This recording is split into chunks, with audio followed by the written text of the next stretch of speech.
बीमारी, तो ये चीजें नॉर्मल सिचुएशन में तो नहीं है। इंसान की जो बॉडी है वो एक मशीन है, उसे फ्यूल भी चाहिए, उसे रेस्ट भी चाहिए, उसे हर चीज चाहिए। तो जब हर चीज चाहिए और हर चीज आप उससे नहीं दे रहे, तो क्या वो एक नॉर्मल सिचुएशन में चलेगी?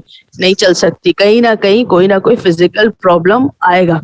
ठीक है, जब वो फिजिकल प्रॉब्लम आएगा तो फिजिकल रिएक्शन आपको नजर आएगा। ठीक है, ऐसा होगा कि आपको जो है बहुत तेजी से वेट कम हो रहा है या बहुत तेजी से वेट बढ़ रहा है, हार्मोनल डिस्टरबेंस हो गई, या XYZ, ये एग्जाम्पल्स हैं, और भी बहुत सारी चीजें हो सकती हैं। ठीक है, तो ये सारी चीजों को ऑब्जर्व किया जाता है और ये एक कैलकुलेटेड वे में ऑब्जर्व की जाती हैं। ठीक है, और उसके बाद जो है वो आपको कोई ना कोई, अच्छा ये एक विजिट में नहीं होता। जब आप साइकोलॉजिस्ट के पास जा रहे हैं तो एक विजिट में ये सारी चीजें नहीं होंगी। क्यों नहीं होंगी? इसकी भी एक वजह, इसकी एक वजह ये है कि ये सारी चीजें इंसान की बहुत पर्सनल है।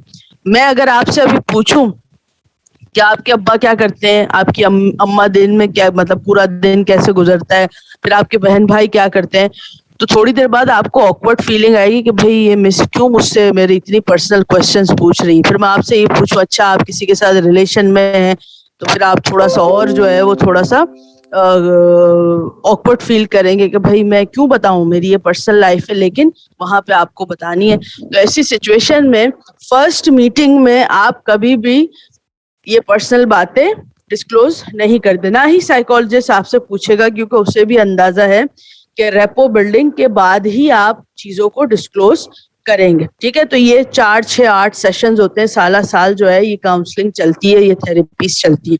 ठीक है, तो किसी हद तक जो है वो मैंने थोड़ा सा बैकग्राउंड दे दिया। लास्ट क्लास में हमने इन चीजों को डिस्कस किया था।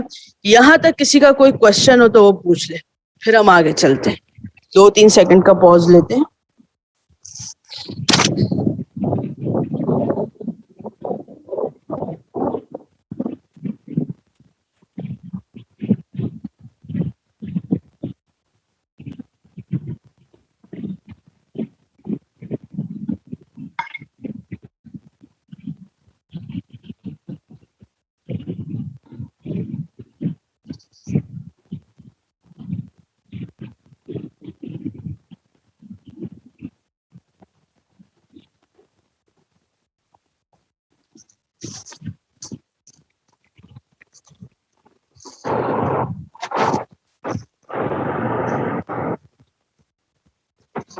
आइडेंटिफाई कैसे होगा कि डिप्रेशन या स्ट्रेस फील करें? आइडेंटिफाई ऐसे होगा, यानी एक मैं आपको छोटी सी एग्जांपल देती हूँ, बात जो है वो आपकी समझ में आ जाएगी। जैसे लेट सपोज आपके एग्जाम्स हैं। अब एग्जाम्स के दौरान आपको थोड़ा सा स्ट्रेस होता है कि भाई एग्जाम्स हो रहे हैं, मेरा थोड़ा सा एंटरटेनमेंट भी कम हो रहा है, मोबाइल भी मैं कम यूज कर रहा हूँ, टीवी भी कम देख रहा हूँ, बस जल्दी से ये बला टले और मेरी जान छूटे। अब एग्जाम्स हो गए, पूरे एग्जाम्स में आपको जो है वो आपकी नींद भी डिस्टर्ब हुई, आपने जो है वो अपनी पसंद का खाना भी नहीं खाया क्योंकि आपको पढ़ना था। लेकिन जैसे एग्जाम खत्म हुए, आखिरी पेपर, आपकी आजादी का दिन था, उस दिन आपने जो है वो डट के खाया भी और 12-13 घंटे की यानी कि नींद भी ली, और उसके बाद फिर आप नॉर्मल हो गए। एक इवेंट हुआ, गुजर गया, आप नॉर्मल हो गए। एग्जाम में स्ट्रेस था, लेकिन अगर यही स्ट्रेस 6 महीने चले, अब आप बताएं क्या सिचुएशन नॉर्मल है या नहीं? नहीं है नॉर्मल। कोई भी इंसान जो है, किसी की मौत पे भी इंसान एक वक्त तक रोता है, उसके बाद आप भूल जाते हैं। ठीक है, टाइम गुजर जाता है और बहुत सारी पिक्चर्स आपके सामने आ गई। पिक्चर्स का मतलब ये है कि बहुत सारे इवेंट्स इंसान की जिंदगी में आते हैं और ये कुदरती तौर पे एक अमल है। किसी का कितना ही करीबी क्यों ना इंतकाल कर जाए, कुछ वक्त के बाद आप जो है वो उसे आहिस्ता आहिस्ता, मोहब्बत आपको है, आप याद करेंगे, लेकिन वैसा नहीं रोएंगे जैसा आप उसकी पहली दफा मौत पे रोए थे। ठीक है, क्यों नहीं रोएंगे? क्योंकि अल्लाह ने इंसान के थॉट्स, ह्यूमन ब्रेन को इतना खूबसूरत बनाया है। ठीक है, ये खूबसूरती है ना इंसान की। अगर इंसान फर्स्ट क्लास में पहले टेस्ट पे अगर मेरे 0 मार्क्स हैं, उसके मैं आज 26-27 साल बाद भी अगर रोती रहूं, तो मैं नॉर्मल तो नहीं हूँ, या कोई भी इंसान नॉर्मल नहीं है। तो ऐसे आपको पता चलता है कि किसी भी, ये मैंने पेपर की एग्जांपल दी है, आप कोई भी इवेंट ले सकते हैं, जिंदगी का कोई भी इवेंट जिसपे आप साला साल रोएं, तो वो चीज क्या है? वो नॉर्मल नहीं है। वो आप नॉर्मल सिचुएशन है। फिर अगर आपको लगता है कि आपकी नींद डिस्टर्ब हो रही है, भाई 4 साल से आपका नींद पैटर्न जो है वो डिस्टर्ब है, आपका खाना डिस्टर्ब है, आप हर वक्त एक ही चीज सोचते रहते हैं, तो फिर आप जो है वो किसी साइकोलॉजिस्ट से जितना जल्दी हो सके उतना कंसल्ट करें, क्योंकि आप एक प्रॉब्लम का शिकार हैं। और अगर आप इस प्रॉब्लम से नहीं निकले तो जैसे होता है ना, कैंसर फैलता जाता है, ऐसे आपकी जिंदगी भी जो है, देखो इससे होता ये है कि आपकी फिर बीमारियां आना शुरू हो जाती हैं। जब आपका साइकिल डिस्टर्ब हो जाता है तो फिर बहुत सारी बीमारियों का आप शिकार हो जाते हैं। तो ऐसे पता चलेगा। क्लियर हो गया है क्वेश्चन? अच्छा, अब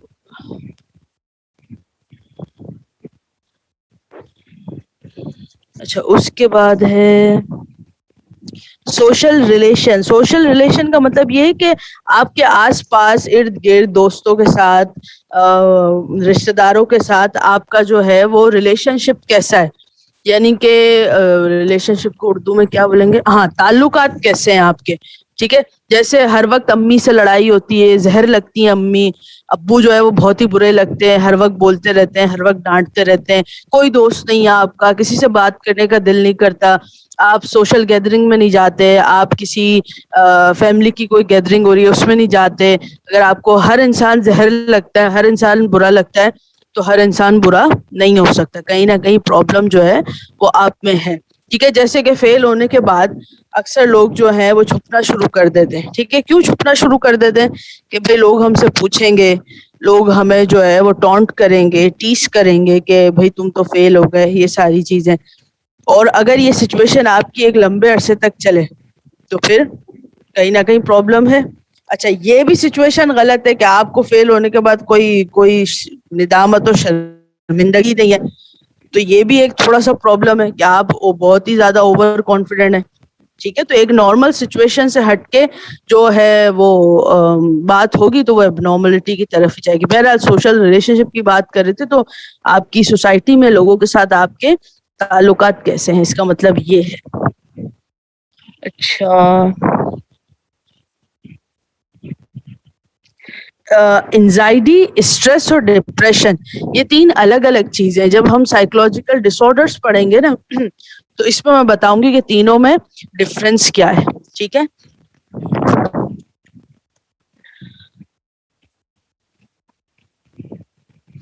कैसे होगा डिप्रेशन, स्ट्रेस फेस कर रहे हैं और क्या है, सारे क्वेश्चंस हो गए, आगे चलते हैं। इमोशंस आपकी फीलिंग्स हैं। ठीक है, अनएक्सपेक्टेड रिजल्ट आया, बहुत अच्छा रिजल्ट है, आप बहुत ज्यादा खुश हैं, आपने सबको ट्रीट दे दी, मिठाई बांट दी, सही है, तो ये क्या है, ये आपकी फीलिंग है। एक्सपेक्टेशन थी कि भाई मेरे तो 90s में मार्क्स आ गए और 4 पेपर में फेल हो गए, आपने रोना पीटना शुरू कर दिया, ये क्या है, ये आपकी फीलिंग्स है। लेकिन यही रोना पीटना अगर आपका सारी जिंदगी चलता रहेगा किसी एक बात पे, तो ये चीज क्या है, बुरी है।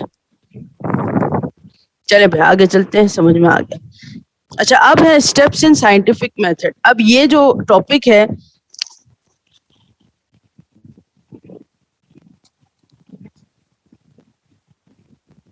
अच्छा ये जो टॉपिक है ये पेपर में इतना आता नहीं है, ठीक है, लेकिन आपकी कोर्स आउटलाइन में मौजूद है, तो मैं ये कवर करवा देती हूँ। चलो वन बाय वन देखते हैं, जल्दी जल्दी इससे कवर करेंगे, समझने की कोशिश करना। अब स्टेप्स इन साइंटिफिक मेथड का मतलब क्या है, जैसे मैंने अभी शुरू में कहा था कि साइकोलॉजी इज क्या था, हाँ, साइकोलॉजी इज अ साइंस। जब साइंस की बात की थी तो मैंने आपसे क्या कहा कि यहाँ पे बात होगी रीजनिंग की, यहाँ बात होगी फैक्ट्स एंड फिगर्स की। तो अब ये रीजनिंग और फैक्ट्स एंड फिगर्स कैसे आएंगे, ये आएंगे रिसर्च से। और रिसर्च का सिंपल मेथड क्या है, रिसर्च का सिंपल मेथड जो है वो ये है। अच्छा, रिसर्च क्या है, रिसर्च का मतलब ये है कि जब भी किसी भी फील्ड में आपके पास रिसर्च होती है, तो रिसर्च का मतलब ये होता है कि हम कोई ना कोई एक्सपेरिमेंट करते हैं। आसान अल्फाज में समझो, थोड़ा सा समझने की कोशिश करो, मुश्किल होगा। रिसर्च का मतलब ये होता है कि आप किसी भी फील्ड में जब कंटिन्यूसली काम करते रहते हैं, कंटिन्यूसली वो चीज जो है वो इन प्रोसेस होती है। तो कंटिन्यूसली काम करने का मतलब क्या है, कंटिन्यूसली काम करने का मतलब ये है कि लेट्स सपोज 1999 में एक रिसर्च हुई और रिसर्च का से ये साबित हुआ कि भाई शहर शहर में रहने वाले जो लोग हैं वो ज्यादा अग्रेसिव और ज्यादा इम्पल्सिव होते हैं कंपैरेटिवली विलेज में रहने वाले, ठीक है। तो ये एक क्वेश्चन था। लेट सपोज मुझे रिसर्च करनी है, मैं साइकोलॉजी की स्टूडेंट हूँ और मैंने रिसर्च करनी है, और मेरे दिमाग में जो सवाल है वो ये है कि शहर में रहने वाले जो लोग होते हैं वो ज्यादा इम्पल्सिव होते हैं और ज्यादा एग्रेसिव होते हैं कंपैरेटिवली विलेज के, ठीक है। अब ये मेरा क्वेश्चन है, इसका आंसर मुझे पता लगाना है। अब इसका आंसर पता लगाने के लिए मैंने जो है वो रास्ता तलाश किया। अब सबसे पहले रास्ता तलाश करने के लिए आंसर मैं किन लोगों से तलाश करूंगी, वो जो लोग होंगे वो क्या होंगे, वो मेरा सैंपल साइज होगा। याद है स्टैट्स में हम पढ़ते हैं ये हमारा पॉपुलेशन है, फिर हम सैंपल लेते हैं, ठीक है। ये वही सैंपल की हम बात करें, तो मैं अपना सैंपल साइज चूज करूंगी, ठीक है। सैंपल साइज क्या होगा कि मैं किन लोगों से सवालात पूछूंगी या किन लोगों से डेटा कलेक्ट करूंगी, ठीक है। तो मैंने कहा कि मैं जो है वो क्लिफ्टन में रहने वाले 100 लोग ऐसे होंगे जिनसे मैं ये पूछूंगी कि भाई आप वाकई में इम्पल्सिव हैं, आपको गुस्सा आता है तो दिन में कितनी बार आता है, कितने लोगों पर आता है, ठीक है। और देहात तो किसी एक स्पेसिफिक, कोई सिंध का या कोई पंजाब का मैंने जो है वो देहात पकड़ा और मैंने कहा यहाँ से 100 लोगों से मैं कुछ सवालात पूछूंगी, ठीक है। तो मुझे मेरे सवाल का जवाब मिल जाएगा। क्लियर है? अब उस जवाब को सैंपल मैंने चूज कर लिया। अब ये रिसर्च की मैं टर्म्स बता रही हूँ कि रिसर्च करते हो तो आपको किन किन चीजों की रिक्वायरमेंट होती है। सबसे पहले मैंने अपना सैंपल सेलेक्ट किया कि जो लोग मुझे इंफॉर्मेशन देंगे। अब इंफॉर्मेशन किस चीज के थ्रू देंगे, या तो मैं पेपर पेंसिल पे कोई सवालात लिखूं, जैसे आप अक्सर देखते हैं चेज वगैरह में जाएं तो आपसे पूछा जाता है कि भाई आप कौन सा टूथपेस्ट यूज करते हैं, कितने अरसे से यूज कर रहे हैं, तो उसके लिए मुझे एक सवालनामा तैयार करना होगा जिसे हम क्वेश्चनेयर कहते हैं, ठीक है। मैं एक सवालनामा तैयार करूंगी और मैंने 100 लोग जो मेरा सैंपल साइज था उनको डिस्ट्रीब्यूट कर दिया। डिस्ट्रीब्यूट करने के बाद उन्होंने उस सवालनामे को फिल किया और फिल करने के बाद वो मुझे पेपर वापस कर दिया। इसी तरीके से मैं विलेज में गई और विलेज में, अब ऑल्दो विलेज में जो है वो लोग पढ़े लिखे नहीं होते, लेकिन यहाँ हम एग्जाम्पल के लिए समझ लेंगे कि वहाँ पढ़े लिखे हैं। मैंने वहां पे भी वो क्वेश्चनर डिस्ट्रीब्यूट किया, उन्होंने मुझे फिल करके वो वापस कर दिया। जब मैं वो क्वेश्चनर लेकर आई, अब मैंने जो है वो जो इन्फॉर्मेशन आई थी वो इन्फॉर्मेशन को एक पेपर पे लिखा और मेरे पास फिक्स प्रोसेस है। रिसर्च के कुछ मेथड्स होते हैं, वो मेथड्स अप्लाई किए और अप्लाई करने के बाद मैंने कुछ कैलकुलेशन की और कैलकुलेशन करने के बाद मुझे एक आंसर मिल गया। वो आंसर क्या था? वो आंसर ये था कि मुझे ये पता चल गया कि हाँ भाई जो मेरा क्वेश्चन था वो बिल्कुल सही था, क्योंकि जो जवाब मेरे पास आया है या जो मेरे पास इंफॉर्मेशन आई है वो इंफॉर्मेशन यही बताती है कि यस, जो सिटी में लोग रहते हैं वो ज्यादा एग्रेसिव भी हैं और ज्यादा इम्पल्सिव भी हैं, जबकि देहात में रहने वाले जो लोग हैं उनमें एग्रेशन भी कम है और वो बहुत ज्यादा इम्पल्सिव भी नहीं, ठीक है। अब यही चीज जरूरी नहीं है कि मेरा क्वेश्चन जो है वो प्रूव भी हो, ठीक है। वो ये भी हो सकता है कि मेरा जो क्वेश्चन था वो प्रूव ना हो सकता है जब मैंने डेटा कलेक्ट करके उसे कैलकुलेट किया तो मेरे पास जो कंक्लूजन आया है, जो रिजल्ट आया, वो ये कहता है कि नहीं, शहर में रहने वाले लोग ज्यादा जो है वो कम एग्रेसिव हैं, जबकि देहात में रहने वाले लोग ज्यादा एग्रेसिव हैं। अब ये पूरी कहानी सुनाने का मकसद क्या है? ताकि आपको ये रिसर्च मेथड समझ में आए। इस कहानी को जहन में रखो और अब स्टेप्स को गो थ्रू करते हैं। सबसे पहला है आपके पास स्टेटिंग अ प्रॉब्लम क्लियरली। जो मैंने बात की, क्वेश्चन मैंने अभी जो बताया था कि मेरा क्वेश्चन क्या था कि देहात में रहने वाले लोग कम इम्पल्सिव होते हैं और शहर में रहने वाले लोग ज्यादा इम्पल्सिव होते हैं। ये क्या है? ये मेरा प्रॉब्लम है, ठीक है। इससे हम रिसर्च की जबान में क्या कहेंगे? प्रॉब्लम है, इसका सोल्यूशन मुझे ढूंढना है। Number 2, developing a hypothesis. Developing a hypothesis का मतलब क्या है कि जो मेरा प्रॉब्लम था इसको सही ग्रामेटिकल सिचुएशन में, या आप ये कहो कि एक सही प्रॉपर तरीके से उसे लिखना है जिसमें हम वेरिएबल्स को आइडेंटिफाई करेंगे, ठीक है। तो एक प्रॉपर तरीके से जिसमें एक सही ग्रामर जो है वो इस्तेमाल करके आपने एक स्टडी लिखनी है, सॉरी स्टेटमेंट लिखना है, ठीक है। उसके बाद है नंबर 3, डिजाइनिंग अ स्टडी। अब डिजाइनिंग अ स्टडी में हम क्या लिखेंगे कि जैसे मैंने बताया कि मेरा सैंपल साइज क्या होगा, तो मैंने कहा भाई क्लिफ्टन पे रहने वाले 100 लोगों से मैंने डेटा इकट्ठा करना है और गांव के लिए मैं कोई सिंध का गांव देखूंगी और उसमें जाके जो है वो डेटा कलेक्ट करूंगी। ये क्या है? ये किस पे आएगा? डिजाइनिंग अ स्टडी, ठीक है। फिर आपके पास कलेक्टिंग एंड एनालाइजिंग डेटा। अब कलेक्टिंग एंड एनालाइजिंग डेटा का मतलब क्या है? मैंने क्वेश्चनर दिया और देने के बाद उनसे इंफॉर्मेशन गैदर की, ठीक है, ये मैंने कलेक्ट कर लिया डेटा। पांचवा क्या है आपके पास? Replicating an experiment. Replicating an experiment का मतलब क्या है? कि आपने कंफर्म करने के लिए, जैसे जो साइंस फिजिकल साइंस के जो एक्सपेरिमेंट होते हैं, कंफर्म करने के लिए एक्सपेरिमेंट को एक बार दोबारा से रिपीट किया जाता है, ताकि उससे ये पता चल जाए कि हमने जो जो चीजें की वो सही थी, या एक कंफर्मेशन के लिए कि दोबारा से करके देखते हैं ऐसा ही होता है कि नहीं। जैसे आप बल्ब लगा के एक बार स्विच ऑफ करते हैं, खोलते हैं, फिर दोबारा स्विच ऑफ थोड़ी देर बाद खुद दोबारा से करते हैं, कि आप कंफर्म कर ले कि हाँ भाई ये चीज आपने की है, ये सही है, आप सेटिस्फाई हो जाए, ठीक है। उसके बाद क्या है? Drawing conclusion and reporting. आपने कंक्लूजन ड्रॉ किया और रिपोर्टिंग यानी कि एक पूरा इसको फॉर्मेट में लेकर आए, और रिपोर्टिंग रिजल्ट यानी कि रिजल्ट आपने जनरेट कर दिया, ठीक है, रिजल्ट बता दिया। और रिजल्ट क्या था? कि मिस हिनात ने 1999 में एक रिसर्च की, और उस रिसर्च से साबित हुआ था कि शहर में रहने वाले लोग जो हैं वो ज्यादा इम्पल्सिव होते हैं कंपैरेटिवली देहात के लोगों से, ठीक है। ये रिजल्ट जनरेट हो गया। अब ये रिसर्च जो है अगर ये अप्रूव हो गई मेरी, तो ये सारी जिंदगी के लिए एक रिसर्च के खाने में ये आर्टिकल आ जाएगा, ठीक है। अब 10 साल बाद अगर सेम प्रॉब्लम किसी और के दिमाग में है और उसने रिसर्च करनी है, तो उसके पास ऑलरेडी ये डेटा मौजूद होगा, जिसे हम सेकेंडरी डेटा के नाम से जानेंगे, ठीक है। अब प्राइमरी डेटा और सेकेंडरी डेटा में क्या डिफरेंस है, ये भी अपने पास लिख लो, गौर से सुन लो। प्राइमरी डेटा वो होता है जो पहली दफा इकट्ठा किया जाता है, ऐसी रिसर्च जो जिंदगी में कभी नहीं हुई, पहली दफा किसी एक शख्स ने की और उसने डेटा कलेक्ट किया, उसे हम कौन सा डेटा कहेंगे? प्राइमरी डेटा, ठीक है। सेकेंडरी डेटा क्या है? कि ऑलरेडी रिसर्च हुई हुई है, आर्टिकल आपके पास मौजूद है। अब अगर किसी ने सेम रिसर्च करनी है तो उसके पास हो सकता है कि वो ये चाहे, जैसे मैंने रिसर्च कर ली थी, मेरी रिसर्च का जो डेटा मौजूद था वो किसी और ने 10 साल बाद अपनी रिसर्च के लिए इस्तेमाल किया, और वो कर सकता है इस्तेमाल। तो वो जो डेटा होगा वो कौन सा डेटा होगा?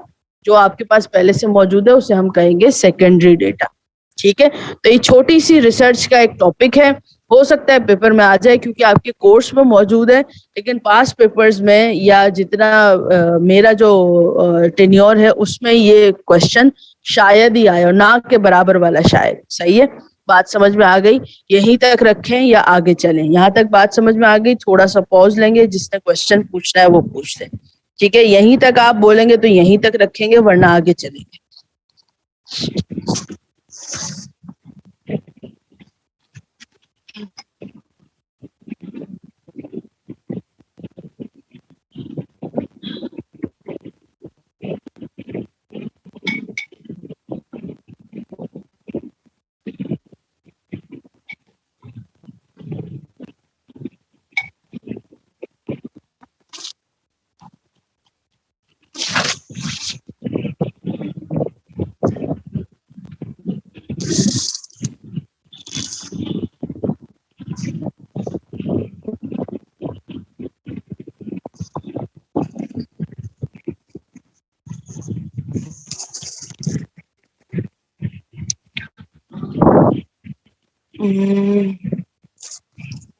मिस डेवलपिंग अ हाइपोथेसिस समझा दें। अच्छा, डेवलपिंग अ हाइपोथेसिस का मतलब ये है कि जो प्रॉब्लम आपके जहन में है उसे सही तरीके से लिखना। देखो रिसर्च में ना हम जब कोई क्वेश्चन, जैसे मैंने आपको समझाने के लिए, अब देखो यहाँ बोर्ड की सख्त जरूरत है, मैं पेपर पे लिख के आपको बताती हूँ जो आपकी बात समझ में आ जाएगी, ठीक है। थोड़ा सा ये ऐसे कर लो, मैं पेपर पे लिख के समझाती हूँ तो बात समझ में आ जाएगी।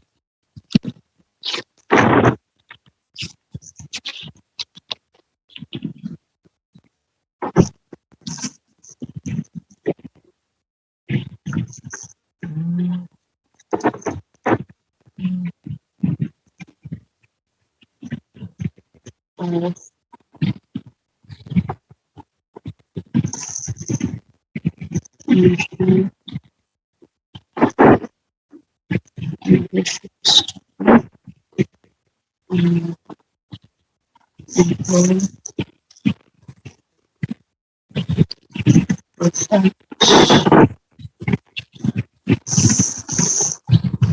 जी, अब ये देखो मैंने एक एग्जाम्पल लिखी है ये।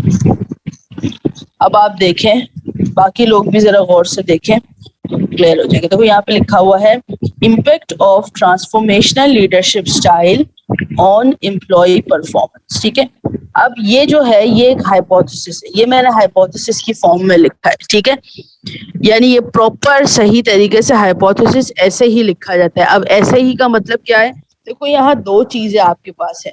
एक है आपके पास impact of transformational leadership style on employee performance, यानी कि ट्रांसफॉर्मेशनल लीडरशिप स्टाइल एक वेरिएबल है और एम्प्लॉय परफॉर्मेंस दूसरा वेरिएबल है। ठीक है, एक डिपेंडेंट वेरिएबल है और एक इंडिपेंडेंट वेरिएबल है।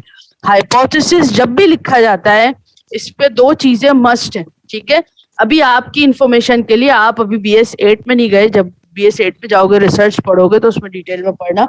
तो हाइपोथेसिस जब भी लिखा जाता है इसमें दो चीजें होनी लाजमी है, एक डिपेंडेंट वेरिएबल होगा, एक इंडिपेंडेंट वेरिएबल होगा। ठीक है, ये मैंने लिखा है प्रॉपर हाइपोथेसिस की फॉर्म में। ठीक है, ये मेरी जो रिसर्च थी BS की उसका ही हाइपोथेसिस। ठीक है, अच्छा अब ये हाइपोथेसिस पहले किस में होगा, पहले ये होगा किसकी फॉर्म में, प्रॉब्लम की फॉर्म में। ठीक है, अच्छा प्रॉब्लम क्या है, प्रॉब्लम एक जर्नल स्टेटमेंट है। ठीक है, जर्नल स्टेटमेंट, जर्नल स्टेटमेंट किसी के भी दिमाग में आ सकता है, लेकिन रिसर्च का जो स्टूडेंट है वो इस प्रॉब्लम को ट्रांसफर किस में करेगा, वो इस प्रॉब्लम को ट्रांसफर करेगा हाइपोथेसिस में। ठीक है, जो एक आपके पास स्ट्रक्चर्ड फॉर्म होगी और उस स्ट्रक्चर्ड फॉर्म में आपके पास दो वेरिएबल्स होंगे, एक ट्रांसफॉर्मेशनल, जैसे कि यहाँ पर एक ट्रांसफॉर्मेशनल लीडरशिप स्टाइल एक वेरिएबल और एम्प्लॉय परफॉर्मेंस दूसरा वेरिएबल। ठीक है, और ये दोनों वेरिएबल्स में से एक वेरिएबल इंडिपेंडेंट वेरिएबल होगा और दूसरा डिपेंडेंट वेरिएबल होगा। बात समझ में आ गई, यहाँ तक क्लियर हो गया होगा। ठीक है, अब आगे चलते हैं, दूसरा क्वेश्चन लेते हैं।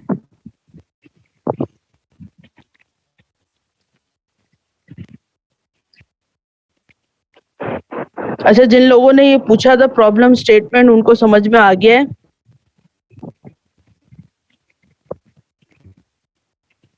फर्स्ट पॉइंट क्लियर हो गया सबका? ठीक है, अस्सलाम वालेकुम, kindly repeat the second step. Second step मैंने अभी रिपीट किया उमर। देखो मैंने प्रॉब्लम भी बता दिया और मैंने जो है वो हाइपोथेसिस जनरेट करना भी बता दिया। ठीक है, दोनों चीजें जो हैं वो बहुत डिटेल में बता दी, हालांकि इतनी रिक्वायरमेंट नहीं है आपकी कोर्स के लिए। आप जो है वो सिर्फ इन तमाम पॉइंट्स को दो दो तीन तीन लाइंस में लिख दें, या आपकी अंडरस्टैंडिंग के लिए बताया है। इस लेवल पे ये रिसर्च आपके अभी किसी काम की नहीं, मैंने सिर्फ समझाने के लिए बताया है। ठीक है, क्लियर है? यहीं तक रखें या आगे चलें? टाइम क्या हो रहा है? टाइम तो है, अब ये तुम लोग बता दो कि आगे चलना है या